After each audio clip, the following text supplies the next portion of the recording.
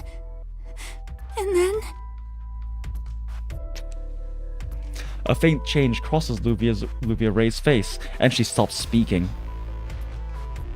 I understand that in the script, anything the author wishes can come to life. But all of this is... What exactly is all this? The spotlight flickers off, shifting its focus. White light bathes her red hair, its glare nearly dazzling. I yearn for a different life. To have an authentic, everyday life of an ordinary person. I can stroll down the streets freely, without attracting curious stares. Awakening to the morning sun, working butter into dough, gazing as the bread gently swells in the oven. All will be calm and in order. Nothing will go awry. Nothing will be ruined. Sad. I'll manage to make the perfect apple pie to let her try. Ignis's voice fades into silence, motionless. I understand you're longing for an everyday life, to be just like any other girl, preparing dishes by hand, living normally. But the person you hope to savor these dishes with, do they exist in this life? In this story? Mafifs. You attempt to pull your hand back, but Ignis holds on firmly, lifting it to her chest in a gesture akin to prayer. Right. Our story's just one roll short. If you stay, it'll all fall into place. Oh no. The story could come alive, turn into a play, become reality. Pochi, no.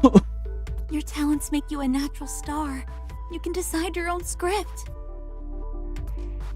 Before you've had the chance to process this, Luvia Ray, quiet for so long at your side, takes the other hand in the same way Ignis did. Step into the spotlight. Be the star of the show, the brightest of all. Take the lead. Be our guide and guardian.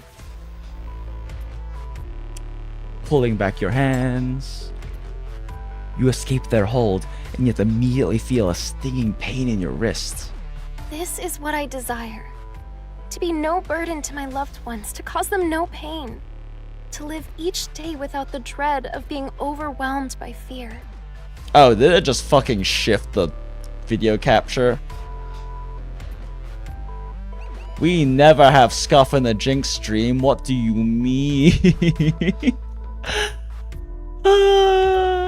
It seems like it doesn't break that hard. I tried maximizing it and it seemed to work so it doesn't break that hard, but it did shift it over for whatever reason. I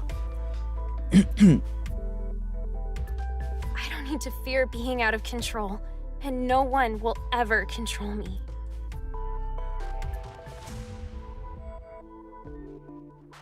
What the? BlueStacks, what? BlueStacks, why? Come, you've already discovered the character you're meant to be, right?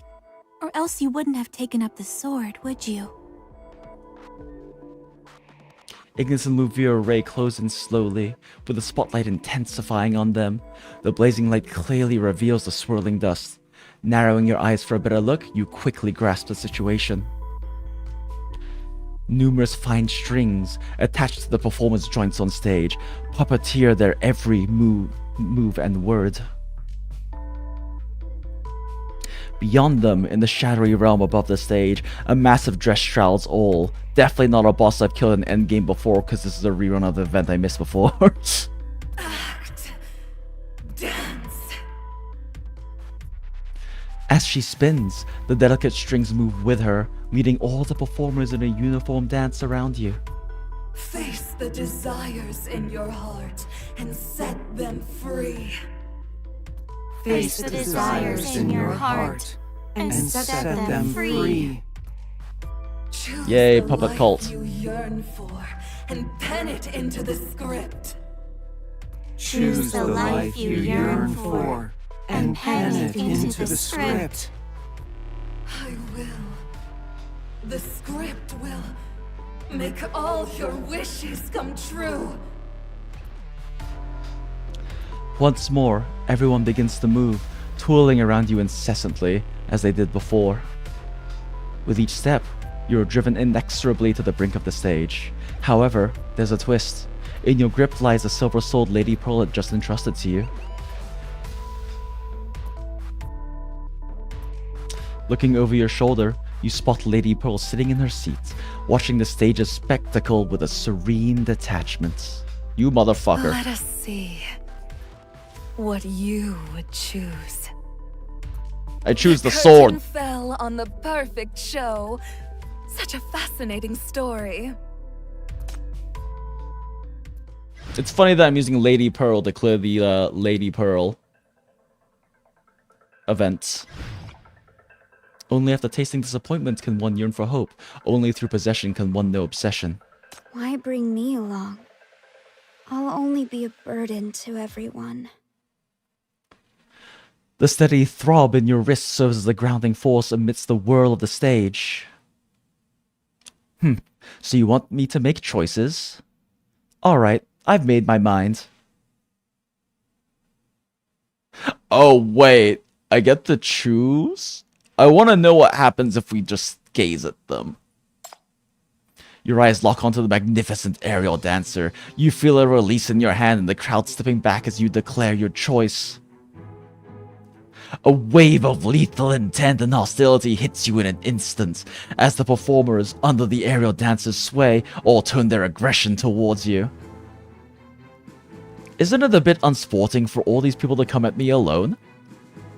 I'm just not interested in being your idea of a hero, the sort of the brave and hero. That's the script you've written for me, right? Sensing the watchful eyes of the audience behind you, you smile and go on. I'm following my own script, the part I play in the real world. That's the character I'm embodying at this moment. Yeah, I mean, Chief is already living the life she wants to live. She just doesn't win as often as she wants to. Despite how hard she tries. It's time to grasp that some people won't let go of their actual lives for some phony dream. Even without following a storyline, without playing your parts, I'm determined to save my friends. You're not one of the cast. You don't belong on this stage. You're wrecking this performance. You're not meant to be here. With the silver sword in hand, you valiantly resist the performer's attacks. Their sheer number, however, soon puts you on the back foot, struggling to keep up. Looks like I really should listen to Nightingale. Nightingale is her adjutant, her assistant, and goddamn does Chief make her worry so goddamn often. Nightingale is also very good at dual-wielding Glocks. I've got to up my training. Sorry, I keep bumping my mic. With a resounding crash, your silver sword is sent flying from your grasp, landing forcefully in the steps beside you.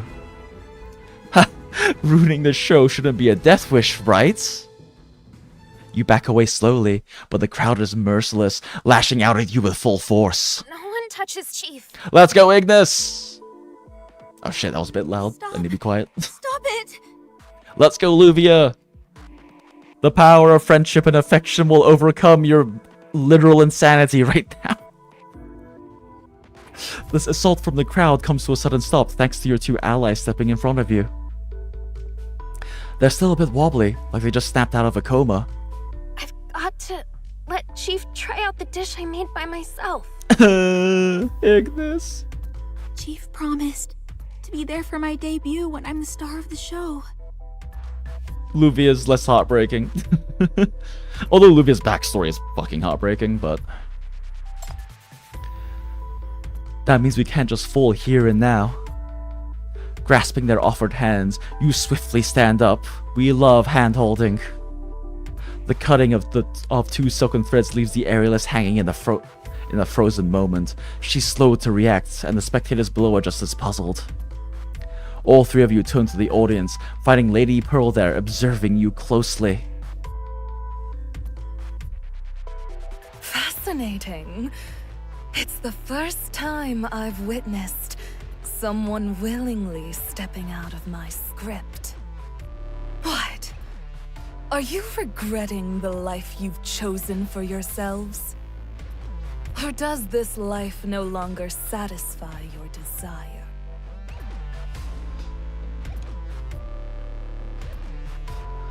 I'm not regretting it, it's just... If that life doesn't include Chief, it's not the one I really want. Yay. Do speak their mind almost without thinking. I do crave a normal, mundane life, however appealing that may seem. The person I'm longing for isn't actually with me. I can't feel real love, nor can I truly love them back. Aww. Ignis checks her pocket, finding it empty as she thought. The apple given to her by the girl is gone. I understand. Lady Pearl lifts her hand, signaling you to turn back and observe the frozen performers. I'm truly impressed that you made that choice. But have you really thought it through? Do you really not want to be the hero who ends all this? I know you've got the skill. Oh god, that expression. Plus, you're definitely capable of waking up from that dream, aren't you? Lady Pearl's eyes gleam with a touch of madness as she offers another choice. Might as well give it a shot. But you'll never be able to script my ideal life. I'm not meant to be a hero, nor will I let others pull my strings. But now that everyone's here... Oh, what the f... BlueStacks, why?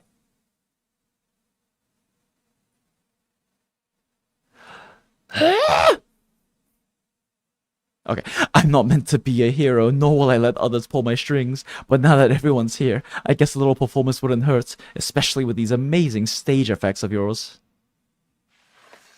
You approach the staircase, effortlessly drawing your silver sword. Heading back to the stage, your attire gains clarity and detail with every step you take. But after this, I'm set on bringing everyone back to the bureau. Yo, she's wearing the dress. Only when you make it to the heart of the stage do you notice you're already in your grand costume, gripping the sword, side by side with your allies. Together, you face the dancer in the sky. Congratulations, a new script has been locked. Oh, check it out on WhatsApp. Ooh. Oh yeah, I've heard this track before. It's really... Wait, no, of course we've heard the track. This is the track that was in that really... literally insane fucking live action musical performance they showed earlier. In the story.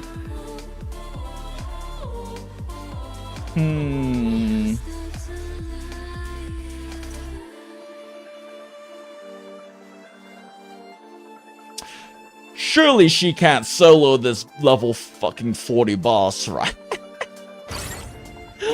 Let's see. Oh my god, she can. Oh my god, she fucking can. This is funny. Please enjoy the show. Oh wait. Oh no. Vanish. Okay, I've got to be quicker about pumping her with energy. But it's doable. My skirt will get dirty in this kind of place.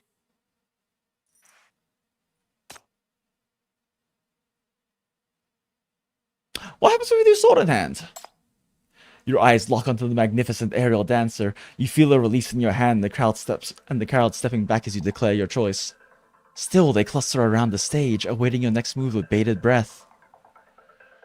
Now, I'm destined to be the one who cuts all ties of control. Gripping your sword in the backhanded style, you dash toward the dancer, facing down her extravagantly massive skirt that's almost eerie in its grandeur.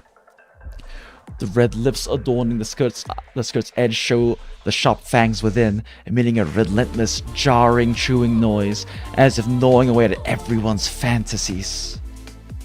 You give a measured bow, lifting your sword again to stand ready before you. I'm taking back my friends and shattering every illusion. I'll be the one to rewrite this cowardly and false narrative. Oh, cute. Well, I want to do the other one. The power of friendship is sweeter. Come pick out a way to change your fate. Supported by the power of love. Very platonic, If sweet this love. scene could be reenacted. Oh no. Please enjoy the show.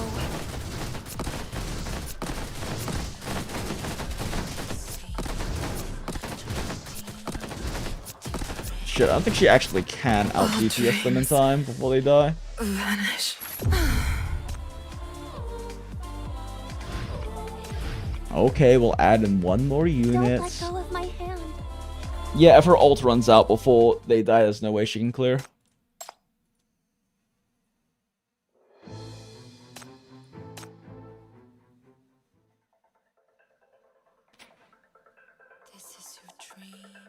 Actually, can Shalom solo clear this? I don't have much to... Oh my god, please. Oh my god, please. Too noisy. Quiet. Wait, it's not bouncing. Are you fucking kidding me? How is that? Quiet. Oh my god, I put it there, don't I? Okay, this actually should be doable. It's just that slot didn't allow for bouncing. Weird. This invigorating march will be the opening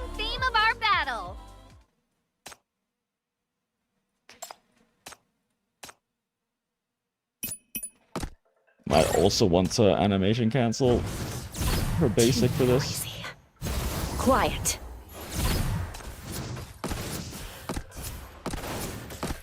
Too noisy. Quiet.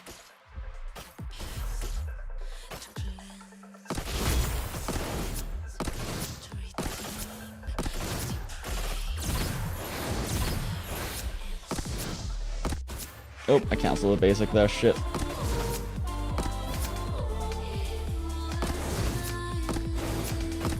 Too noisy. Too noisy. Too noisy. Quiet. Come on. It's doable. Nah! That one basic I threw earlier. It's With the alright. animation canceling Just a killed the little run. mistake. Damn. Don't be afraid. I won't let anyone hurt you. But this is doable. I just need the animation cancel a little better. Oh my god. The first click is always kind of scuffed. Noisy. Quiet. Too noisy. Quiet.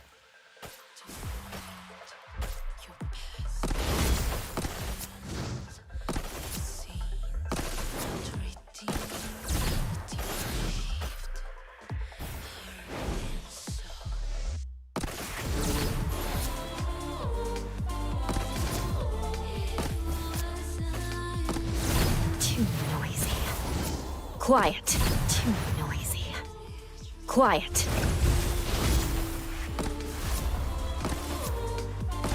Come on. Let's go! Animation cancel. It is silly that this game has that. Silver light descends, cutting through every thread. The sky's dancer cries out, drifting down and sprawling on the ground. Losing control, the actors collapse limply into a heap, their eyes devoid of lights and seemingly no longer capable of sparking hope. In the end, you still chose to be. Embrace the script. Be one with it. This is your stage. You approach the dancer with measured steps, your strength overwhelming it. Yet, in the face of overpowering suppression, it slowly lifts its hand. Rising up, it seeks to reach your heart with a mere touch of its fingertips. Goodbye, you'll never have control over me.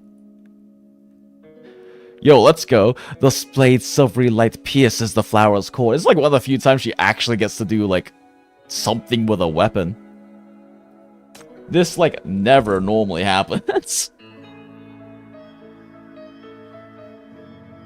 That's also a gorgeous illustration, so we save it in the inspo folder.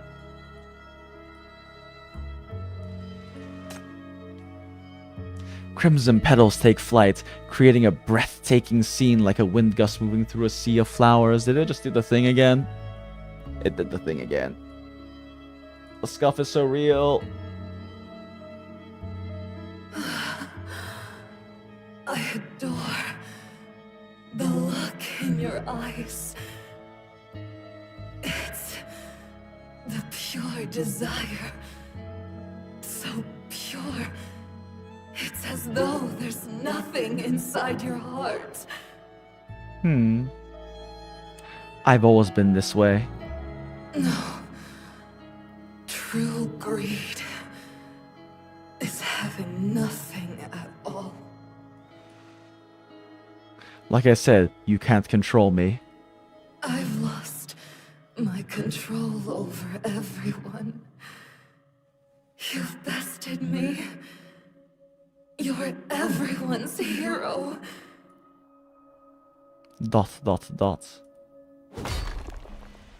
Disregarding the dancer's last words, you step up and slap your silver sword in front of them, then turn, leaving them to vanish in your wake.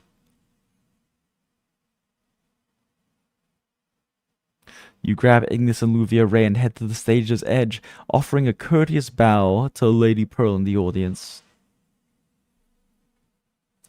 The end has come, and with it, the closing of the show. Lady Pearl sits, her laughter ringing out as she begins to clap. Wait, why am I lying down here? As the play concludes, those sprawled on the stage slowly awaken, disoriented as though waking from a dream. When reality sets back in, they break into waves of applause. Wow, it's crazy! The quality of this show is unbelievable! That was incredibly realistic, and I remember all the details! Including how you guys, like, tried to actually physically murder the chief. They're chatting and leaving the stage, still making fun of you. Hey, Missy, great getup there, right? Next time, I'm coming dressed like that. Just to be ready. There isn't going to be a next time. We're arresting Lady Pearl after this. You give an awkward wave, relieved at the thought of finally getting backstage to change, but your attention is caught by the dancer midair, gradually vanishing. Beneath the glitzy performance outfit, a stranger now lies quietly in their place. With a puzzled frown, you step closer. Examine.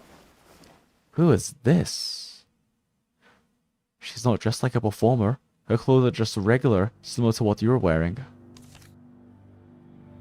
Digging into her pocket, you pull out a promotional flyer. Fortuna, a winter's welcome in the year NF113. Is it possible you were in the audience last year? Oh. The realization hits you. She was a spectator at Fortuna last year, and when faced with Lady Pearl's decision, she opted to remain. Those who are selected and choose to lose themselves in the script of the play turn into dancers. The challenge for the following year. Lady Pearl, this isn't something you should do. You rise to your feet and head towards the seating area. There sits Lady Pearl, right in the middle, smiling at you. Her expression suggests she's quite content with how you've reacted. Is this a ritual every year, luring even the most steadfast heroes with the choices you offer as temptation? Leading them to be consumed by their own performance, becoming the next choice of destiny. I can't let you continue like this. I mean, I assume we were already going to detain her, considering the amount of danger she put fucking everyone into and the abuse of her mania powers. You reach out to her, gearing up to deploy the shackles again. However, at that very moment, a haunting saxophone melody plays the air. Oh, what the fuck, Echo? That iconic saxophone melody plays, like a homeward path for wanderers, guiding you, your team, and the audience towards the rear exit of Fortuna Theater. Trapped in the crowd's flow, you can't move back, left only to look back at the dimly lit sweat seats. There in the heart of the seats stands the lady with golden curls, the theater's owner, beaming as she waves to you. It's been ages since I've seen a play that excited me like this. Fuck you. The last time I saw a performance that I truly appreciated was in Fortuna.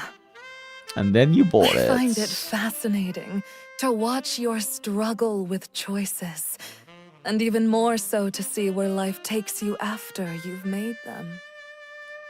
But you've been a real surprise, in the most unexpected ways. Next year, same time, return to my theater. Hell no. We're coming back to detain you, crazy lady.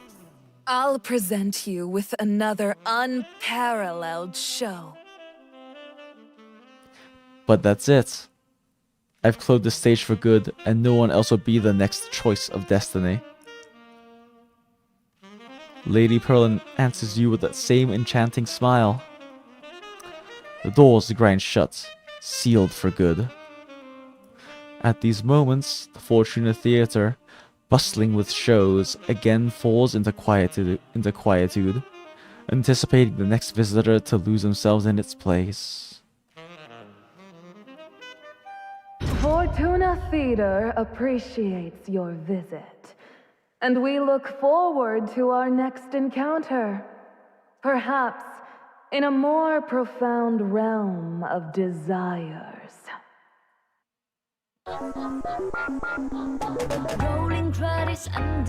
Oh, we get one last little live action musical performance. Let's go.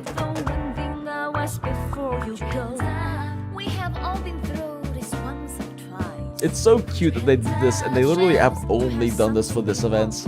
They just kind of felt like, hey, let's do this for the musical event. I think this is the fourth one, right? They did 4 different ones.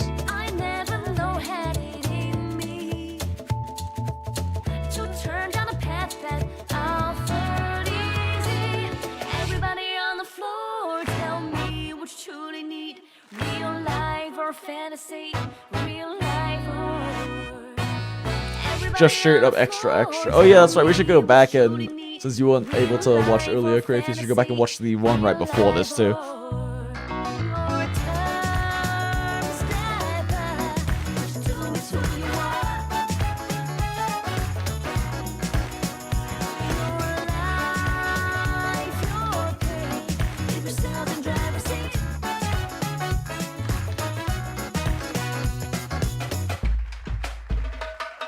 I think I'll be alright. Too bad I want to watch it. Give it up for our well-received crew members from Fortuna! Fuck you, they were well received.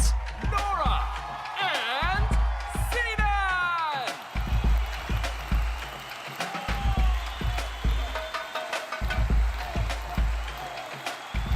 Next, I believe we've all heard her name. Thickens! This is so fucking camp.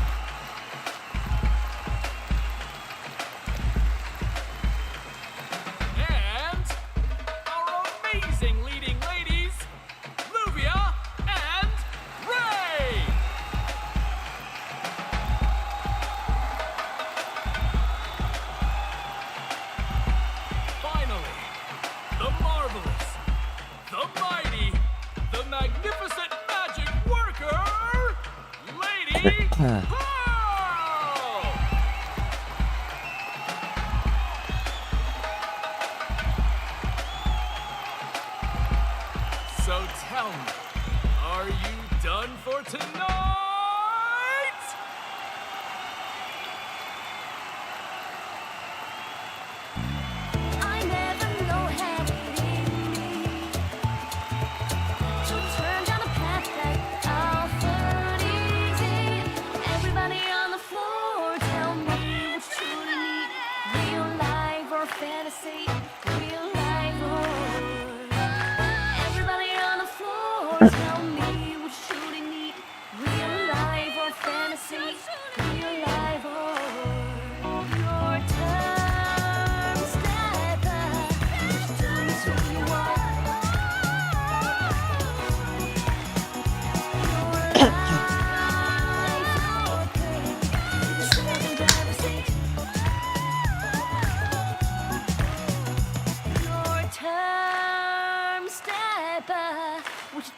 Who you are.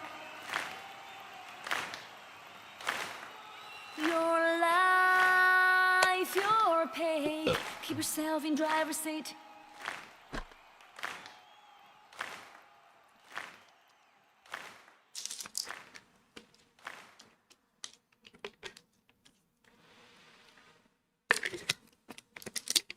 My work here is done. I wish you good luck. Well, that was suddenly a thing.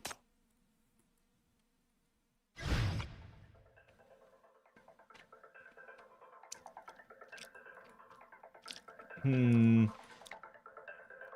one was this? Which one? This is a necessary process.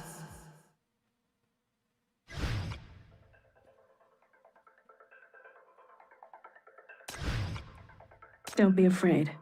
I won't let anyone hurt you.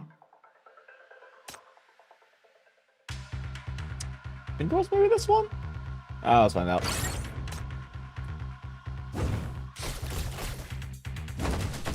This will only take 30 seconds since we just survived for 90 seconds, and as you can see, my characters are very overpowered for this content. Breaking news!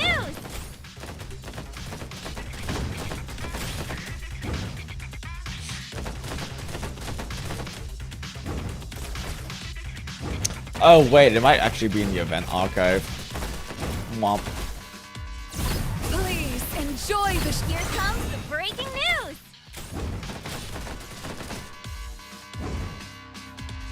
Womp. They're flying over the edge. Oh, that's actually a real pain in the ass to kill them. You have to use like target ults. Yes.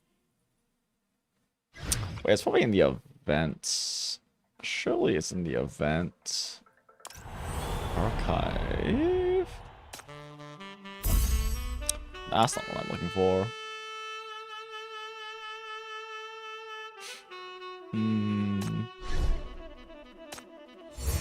Give me shit.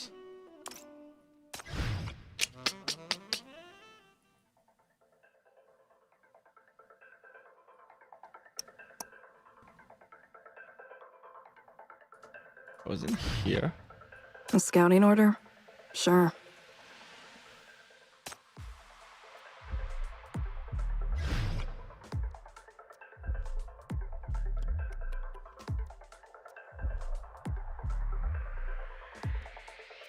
Fuck, which one was it? Are you ready? Let's go then.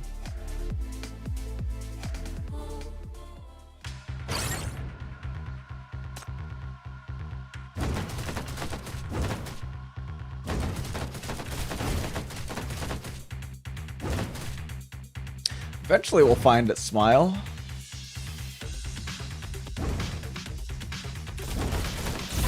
Here comes the breaking news!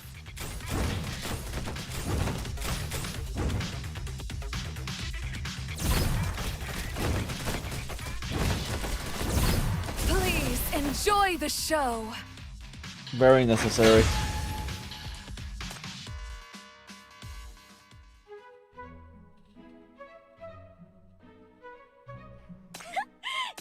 Fuck. What was it?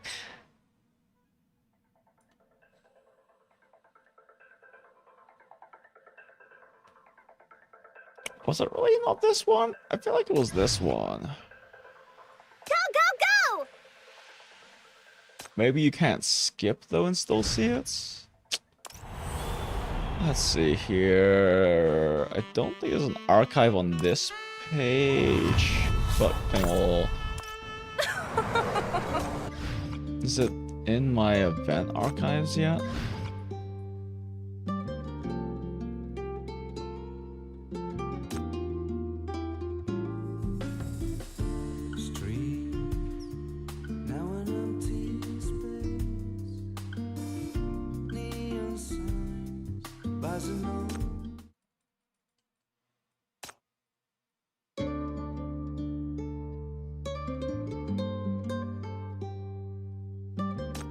Pretty sure it was this one, but apparently we can't skip straight to it.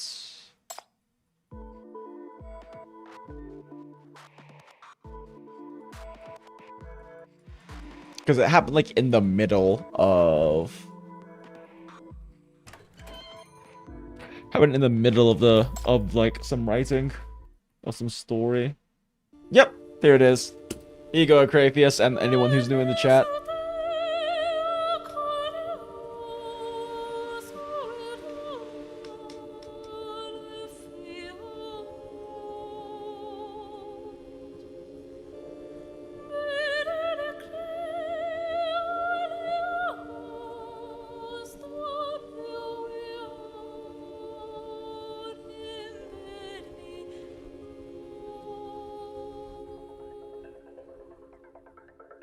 This is your dream, but why can't it be the reality?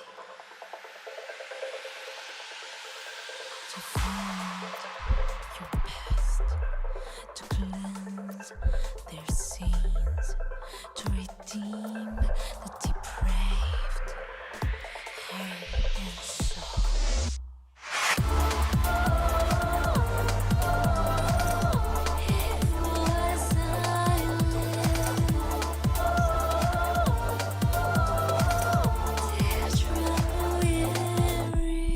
I just realized this is kind of actually how like how I dance with my upper body, at least.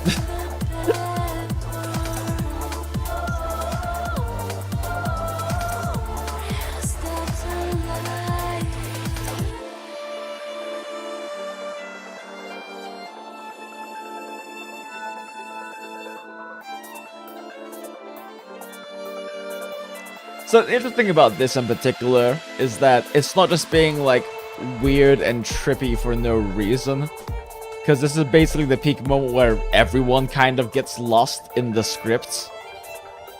And one of the fascinating things about Mania as like the power system in this game is that Mania literally makes you go fucking crazy. And like massively amplifies like desires and impulses and things like that. So this is legitimately what some of them could be seeing or experiencing right now. And they will do that sometimes. They'll do like visual things in the storytelling to sell like the mentally destabilizing nature of like intense mania.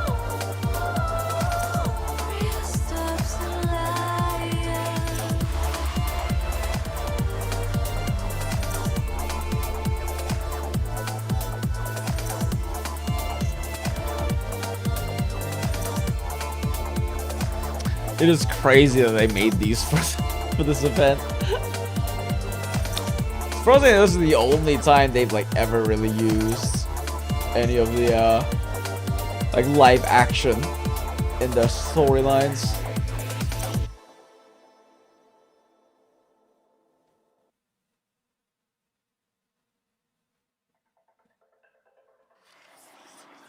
So yeah, that is certainly a thing that they did in here. Smile.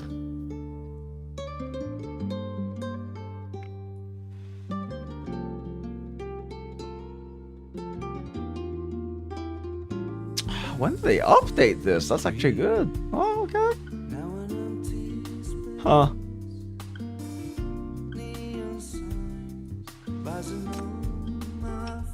Oh, okay. These ones are still locked because I haven't actually done this. This one's this one's like old and everything. Little anecdotes. Oh my god, I completely fucking forgot they did a Pop Team Epic collab.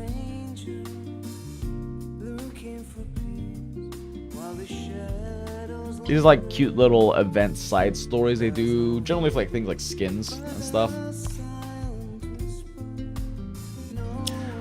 Okay.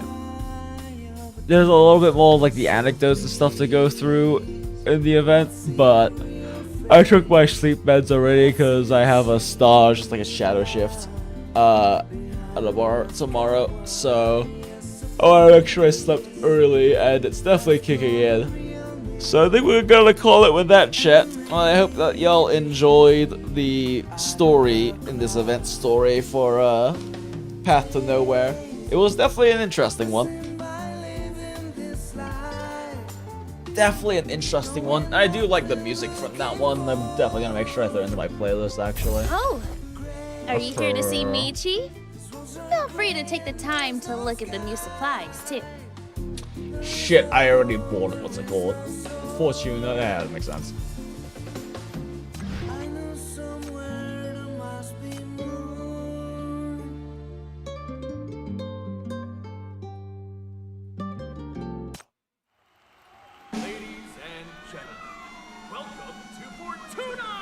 Oh. But this is not the same one.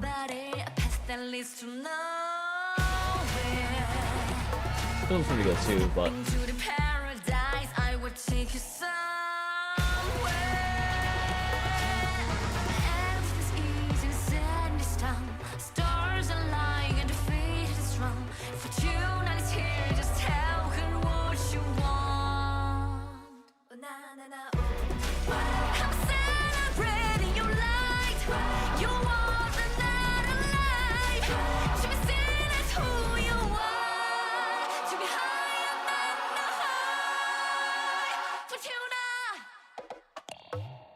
Huh. Living out there. There's a good amount of foreshadowing in this opening song now that now that we're hearing it after the story. Anything. Be anyone you want. Can I be a superstar? Granted. Oh, can I be a pianist? Of course. Can I be a dog? I want the whole world to know my name. Hello, John. I want 3 children with no pen of labor. Yes, sir. I want to be a billionaire. Say your dream. Say your dream. I want my right home field. I want to be the boss's boss and king. Never be questioned. Give me a minute. I want to go. I am adorable. I want people to fear me. I want the blood. I want to be into everyone's head.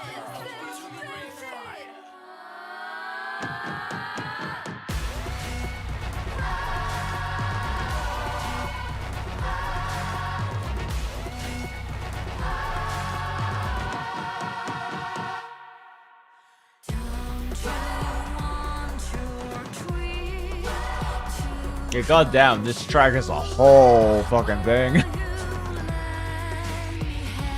Oh, I hear it again. I was just like, wow, this is. They did a lot for this.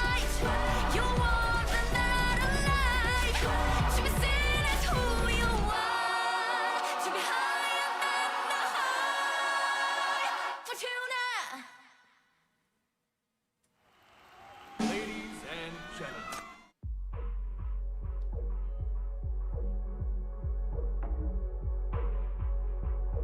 Ugh, is this really the track that we got out of the Bianca story?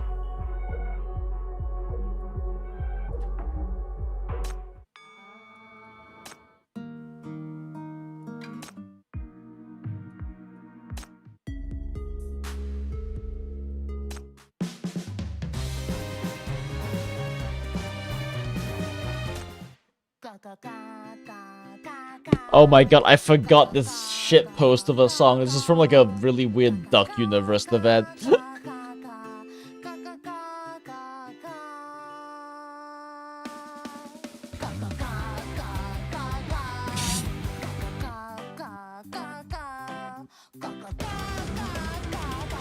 This is from like a fucking shit post event they had in the patch like 6 months ago or something.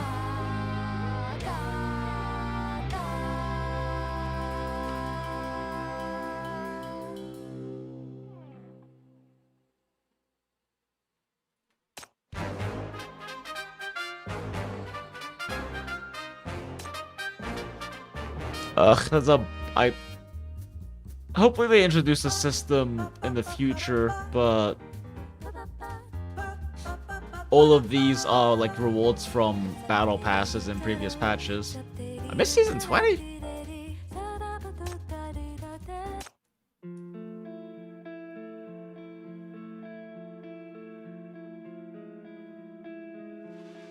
Don't recognize this one.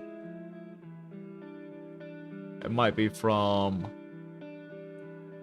a patch that I like skipped through the story and then they come back to watch it or read it.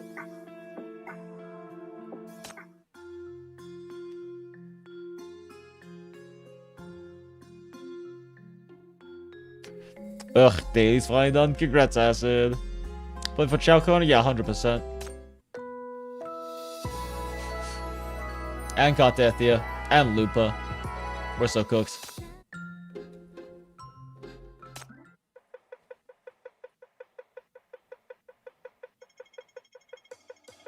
So making sure there's no tracks I particularly like that on in my playlist. I haven't actually gone through here and checked all of them.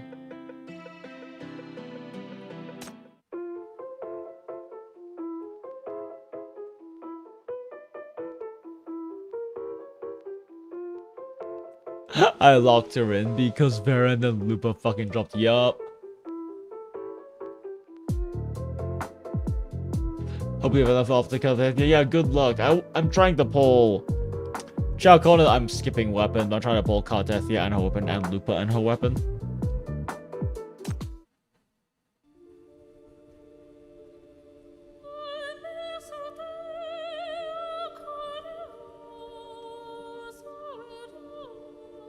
Yep, this is the song.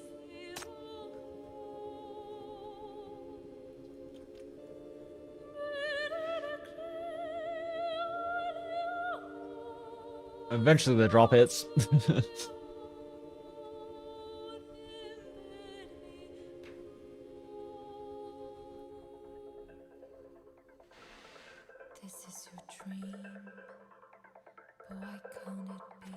Shalom can do a static miss, and that's oddly really good on her. Yeah, I can see that.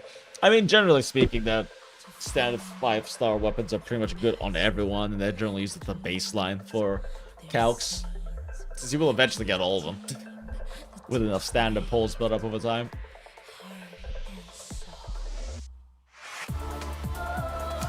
The static miss is nice because it is an actually supportive one as well, because it gives a buff to the next resonator.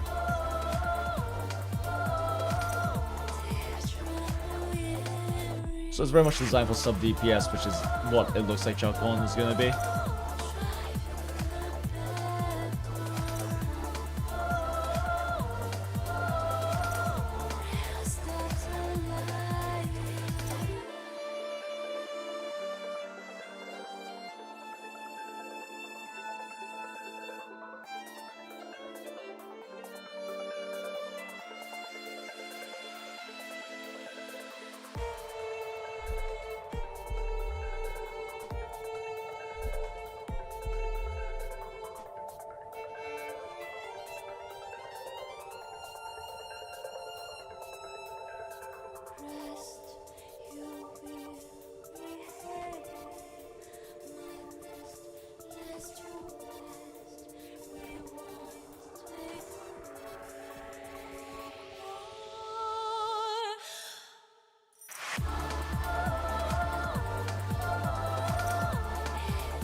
Hurry up and sort out your memberships and all these issues will solve themselves, Smile.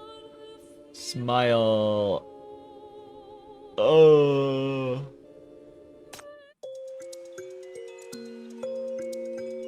Oh yeah, that sounds actually pretty good, but I don't know if I want to add it.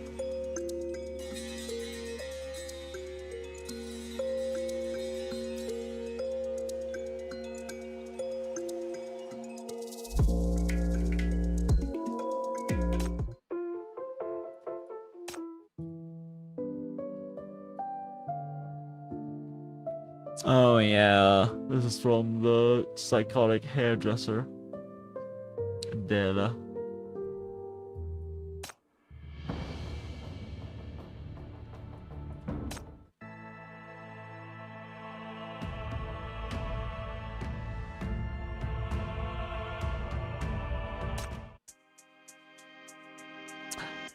This is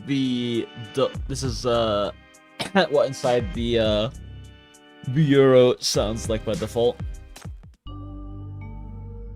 This is the default for what it sounds like when you're on the main page.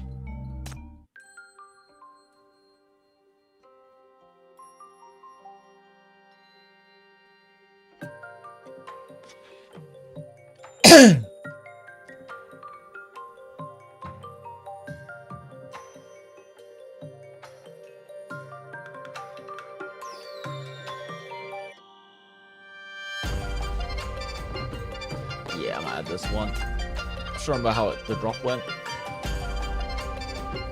There's no evil smile on the YouTube. We must don't worry, there will definitely be an emote for that.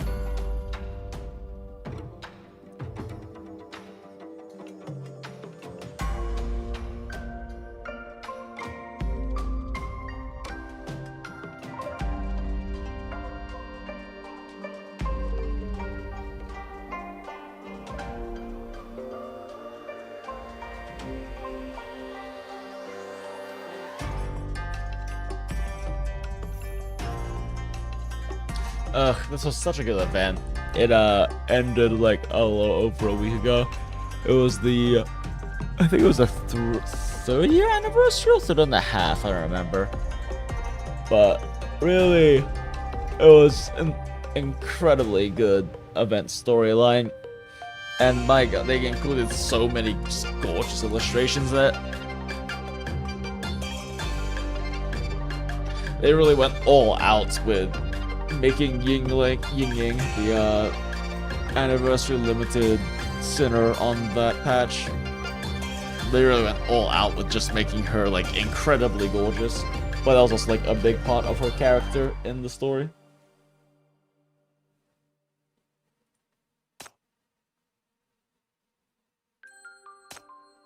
Fuck.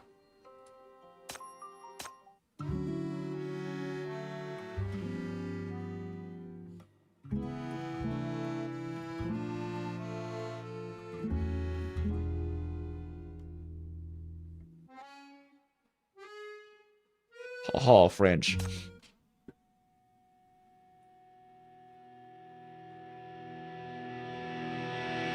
Let's go. Okay.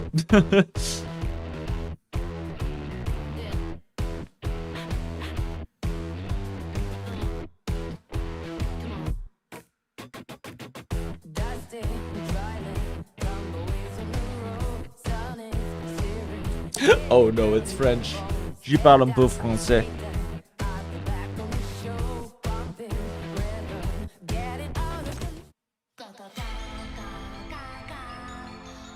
Oh yeah, this one is, they had a fucking second remix of the shitpost duck song.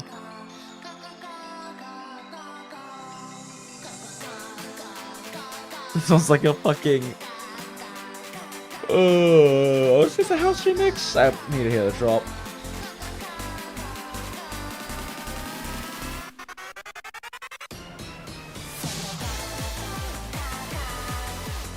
Oh no, this is jump style. That's weird.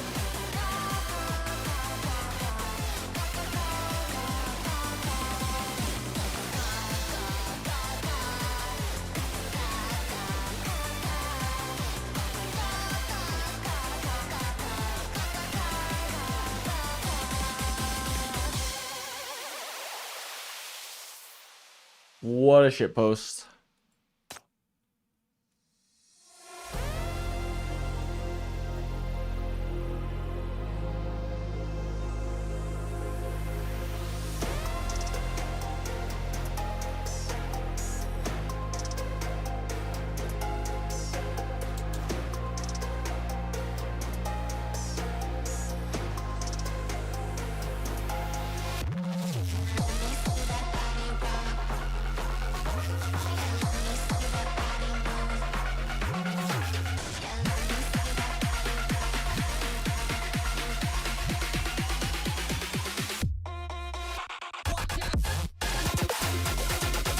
Sudden dumpstep.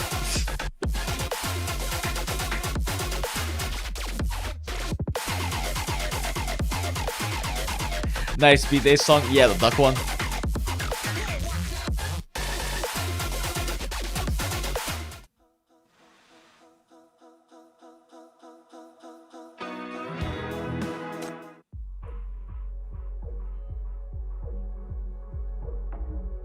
Trying to remember how the Grey Mirror song drops.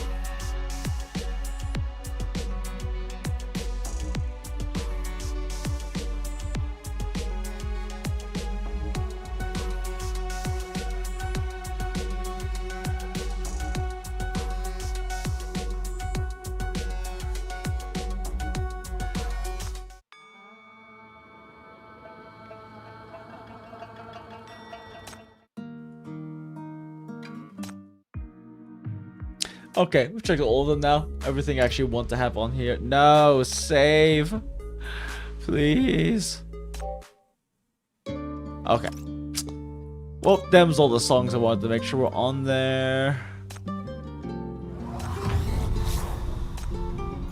Mic check.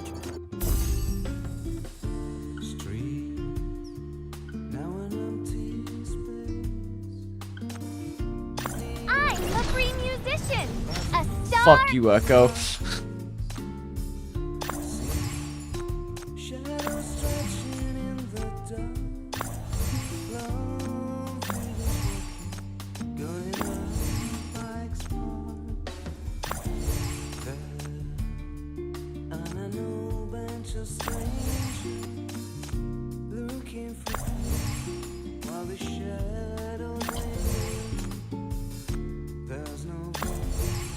God damn, this game shits out resources at you.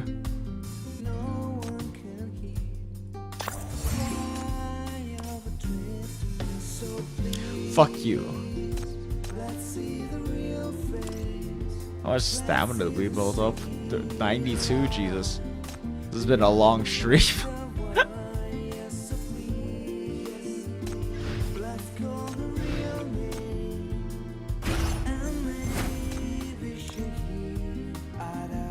The revisation to my Nikkei dailies, yeah.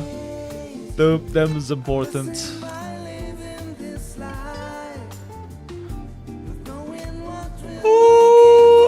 Okay.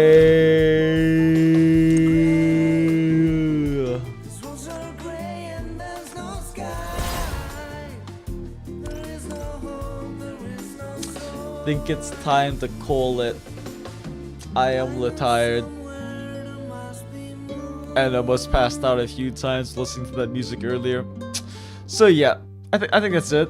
I hope all of you enjoyed experiencing the Path to Nowhere, the toxic lesbian gacha game that is 70% female players, more than 70% female players, and is pretty much 90% of the cast is like older, mature women, which is definitely my preference in terms of characters.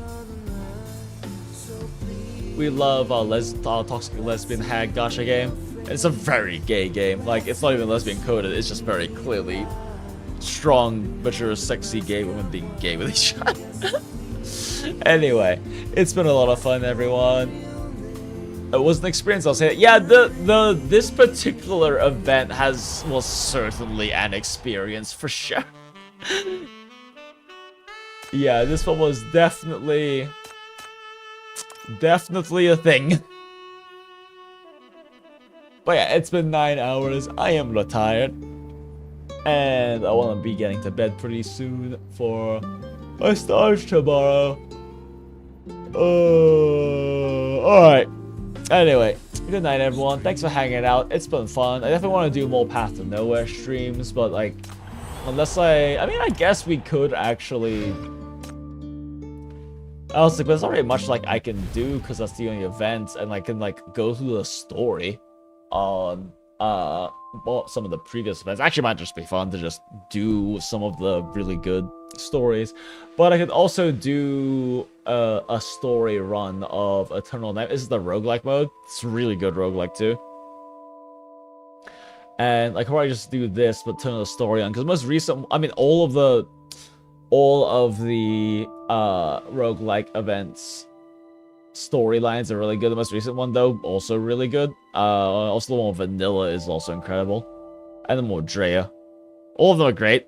I have less attachment to the Mantis one, but plus then you would actually get to see like actual gameplay, because the roguelike with full modifiers is actually hard, and I actually have to fucking try. So that might actually be a fun stream to do later on, is go through a roguelike storyline. You can actually see what the actual gameplay looks like too. Okay. But it's been fun, chat. Have a good one. Bye.